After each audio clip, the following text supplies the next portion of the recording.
Praise Lord, praise Lord, praise Lord, hallelujah, hallelujah, hallelujah. सबको जय मसीह की।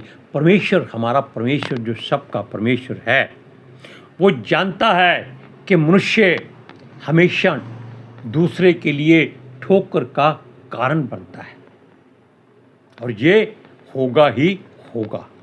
Hallelujah, praise Lord. और खुदावंद खुदा ये लोग परमेश्वर को नहीं, अपनी ठोकर को अहमियत देते हैं। अब हम भाई बहन मिलकर प्रार्थना करते हैं।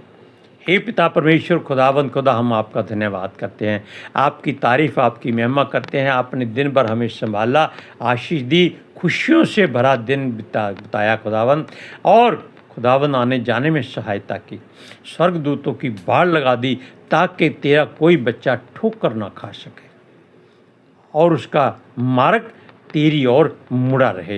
हे पिता परमेश्वर, ये वचन हम विनती करते हैं पिता आत्मा जी आए, जो हर रोज़ की तरह पिता परमेश्वर की ओर से मिला है, प्रचार करना है। इसको हमारा मुंह बन के बोलें ताकि ये वचन धरती की छोर तक जाए, लोग सुने और दूसरों के लिए ठोकर का कारण ना बने। परमेश्वर के वचन की सच्चाई आपके हृदयों में पहुँचे और आप उस सच्चाई से वाकिफ़ हो जाएं ताकि आपका जीवन बच जाए। मन फिराइए और यीशु मसीह के गवाह बन जाइए। मेरी विनती, मेरी प्रार्थना जीसस के समर्थी नाम में मांगते हैं, सुनो और कबूल करो, आमीन। Hallelujah, praise Lord. अब हम आपको एक बात कहते हैं कि हमने अभी कहा कि ठोकर का कारण मनुष्य ही बनता है। परमेश्वर कभी किसी के आगे ठोकर नहीं रखता, लेकिन वो ठोकर रखता है उनके आगे जो दुष्ट है।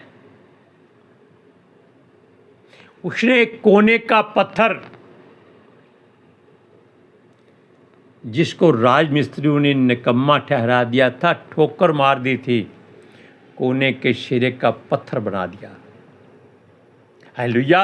अब और बात देखिए, हम इस बात में एक बात और कहते हैं, अगर मूसा को इजरायली ठोकर ना दिलाते तो वो ना मरता, क्योंकि उन्होंने मूसा को क्रोध दिला दिया। परमेश्वर ने कहा था कि पुरनियों को लेकर फलानी फलानी चट्टान से बातें कर और हाथ में लाठी रखना, लेकिन हुआ क्या? इजरायलियों ने उसको क्रोध दिला दिया, मूसा के मुख से बुरी बातें निकल आई, क्रोध में उसने लाठी चट्टान पर दे मारी। वो भूल गया कि परमेश्वर ने उसको क्या हुक्म दिया था। एक ऐसा मनुष्य जिसने अपना जीवन यहोवा के लिए अर्पण किया हुआ था।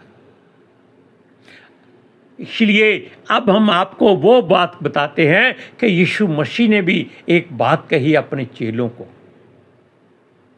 और बात कहने के साथ सच्चाई सामने आ जाती है कि यीशु मसीह सचमुच परमेश्वर का पुत्र है। आप लूका की इंजील उसका 17 अध्याय उसकी 1 आयत पढ़ते हैं।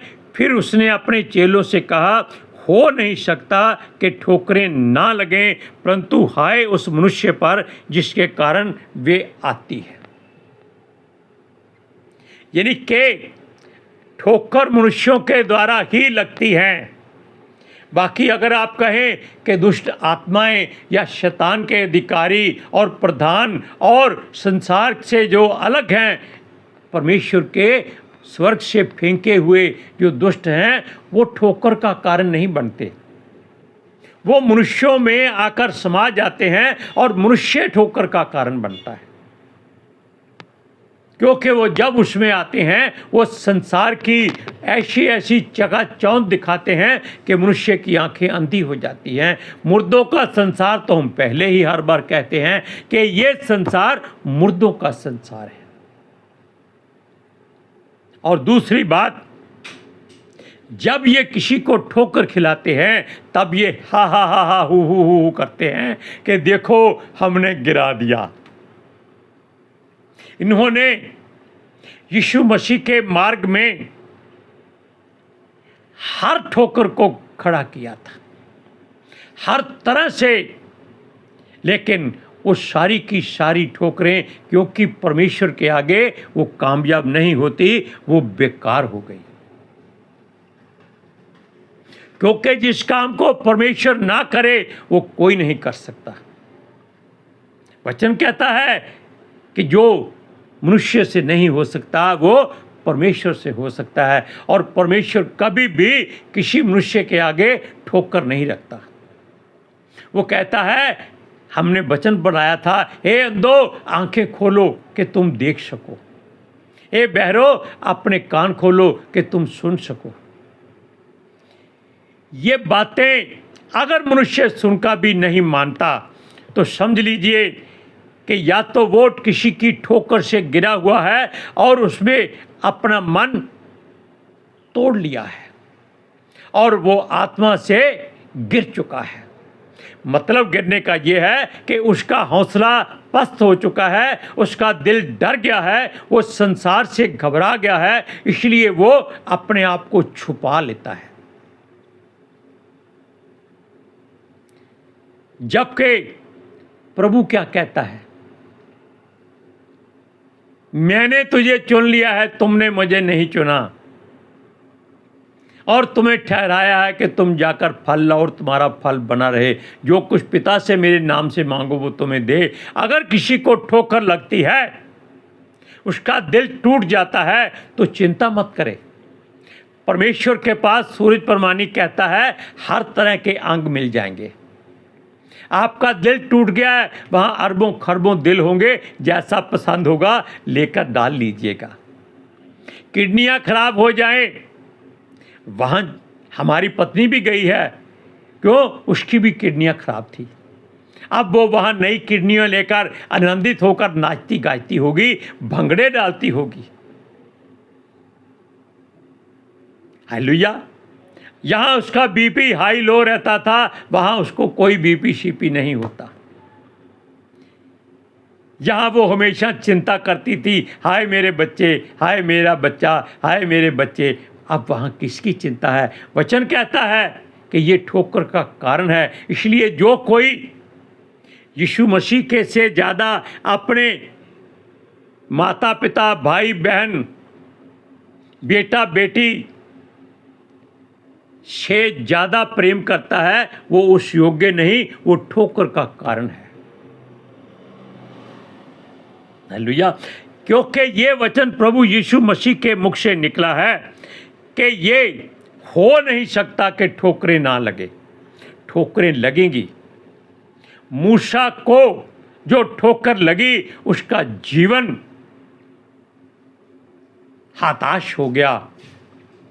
वो कितना नम्र और दीन था, पल भर में मनुष्यों ने उसको ठोकर खड़ी करके गिरा दिया। बेचारा कितना मायूस हुआ होगा उस समय। अगर वो ठोकर ना लगती तो आज वो उस जगह का परमेश्वर की ओर से राजा चुन लिया गया होता। लेकिन परमेश्वर जानता था कि अब मूसा और देर नहीं चल सकता, इसको ले जाओ। और ये ठोकर जो मूसा को लगी, वो परमेश्वर की मर्जी से लगी थी। लेकिन यीशु मसीह ने ये नहीं कहा कि ठोकर कौन लगाएगा। उसने कहा कि हो नहीं सकता ठोकरें ना लगें। सुनिए अब दूसरा पॉइंट, जो इन ठोकरों में से किसी एक को, जो इन छोटों में से किसी एक को ठोकर खिलाता है, उसके लिए जब भला होता कि चक्की का पाट उसके गले में लटकाया जाता, कि वह समुद्र में डाल दिया जाता। अब आप कहेंगे कि मूसा के लिए परमेश्वर ने ठोकर ठहराई, वो तो उसकी मर्जी है, क्योंकि वो सारे काम खुद करता है। लेकिन मनुष्य के मन में उसने दिमाग रखा हुआ है, दिल में, जहाँ हेड में उसमें सोचने की शक्ति दी है, समझने की शक्ति दी है। अगर वो परमेश्वर की बात मान लेता, वो अपने आप को कंट्रोल में रखता, तो वो ठोकर ना खाता। अय्यूब को किसी ने ठोकर खिलाई नहीं। वो केवल परमेश्वर की महिमा के लिए ऐसा किया गया था। हालेलुया। दूसरी बात, एलिया को ठोकर किससे लगी? एक स्त्री से। वो कहती है कि कल सुबह सूरज चढ़ने से पहले तेरा वो बुरा हाल करूंगी कि तू याद करेगा। अब सित्री हट तो आप तो जानते हैं, बाल हट, राज हट और सित्री हट जो होते हैं, ये कभी किसी की नहीं सुनते। हम पितर आत्मा जी का धन्यवाद करते हैं, स्वागत करते हैं उनका। सुनिए, छोटों का मतलब क्या है? बच्चे नहीं हैं कोई कि छोटे छोटे बच्चे हैं आप उनको ठोकर मार के गिरा दें, नहीं। ठोकर उनको लगती है जो नए नए प्रभु में जाते हैं और लोग उनको समझाते हैं भाई किसी का दान नहीं लेना, किसी की मूर्त के आगे बलिदान किया हुआ भोजन नहीं करना। लेकिन अगर आपका कोई नबी, कोई संत, कोई प्रेरित, जैसे पौलुस ने पतरस से कहा था कि तू इन लोगों के लिए ठोकर का कारण ना बन, क्योंकि उसने गैर जातियों से मिलकर भोजन करना शुरू कर दिया था। इस बात को हम अगली बार ढूंढ के आपको पढ़ाएंगे। क्यों? वो कहता है अगर कोई नया मनुष्य प्रभु में आता है, वो ये सोच कर आता है भाई जो ये समझा रहे हैं वो सत्य है। लेकिन अगर वो किसी प्रेरित को ऐसा ही भोजन करता देख लहे तो उसका मन ठोकर खा जाएगा, टूट जाएगा, और वो प्रेरित नहीं रहेगा, क्योंकि वो ठोकर का कारण बन गया। किसके लिए? छोटे नए विश्वासी के लिए। Hallelujah, praise Lord. सुनिए, क्योंकि उसकी सजा बहुत बड़ी है। वो कहता है चक्की का पाट उसके गले में डालकर समुद्र में डाल दिया जाए। चक्की का पाट कितना बड़ा और भारी होगा, मनुष्य तो उसके नीचे से निकल जाएगा। चक्की का पाट ऐसा है कि सारी की सारी बुराइयां उसके ऊपर लाद दी जाएंगी और समुद्र में, संसार में फेंक दिया जाएगा। उससे वो कभी बाहर नहीं निकल सकेगा। और वो भार किसका होगा? दुष्ट आत्माओं का, झूठ के साथ देने वालों का, हेरा फेरी करने वालों का, बुराई करने वालों का, जो उसको इस तरह दबाएंगे कि भाई तू परमेश्वर की ओर से एक चुना हुआ अपने आप को कहता था, अब इस नरक में क्यों आ गया है? कितनी बड़ी ठोकर है उसके लिए। इसलिए ध्यान रखिएगा। सुनिए, वो कहता है सचेत रहो, यदि तेरा भाई अपराध करे तो उसे समझा। यानी कि अगर भाई का मतलब ये नहीं कि तुम्हारा घर में परिवार में भाई है, भाई वो है जो प्रभु के विश्वास में भरा हुआ है, बना हुआ है, जो यीशु मसीह पर विश्वास करता है और अपना घुटना उसके नाम से परमेश्वर के आगे टेक देता है और अपनी जुबान से अंगीकार करता है कि यीशु ही प्रभु है। अगर उनको ठोकर लगती है किसी ऐसे मनुष्य से जो उसके लिए आदरणीय है, इसलिए वो कहता है सचेत रहो, तेरा भाई अपराध करे तो उसे समझा। भाई ऐसी बात मत कर, इसकी सजा बहुत बड़ी है और इसका कोई क्षमा या माफीनामा नहीं होगा। सजा भुगतनी बहुत मुश्किल है, कहना बहुत आसान है, हाँ मैं सब दुख सह लूँगा। पतरस ने यीशु के लिए क्या कहा था? मैं तेरे साथ मरने को भी तैयार हूँ।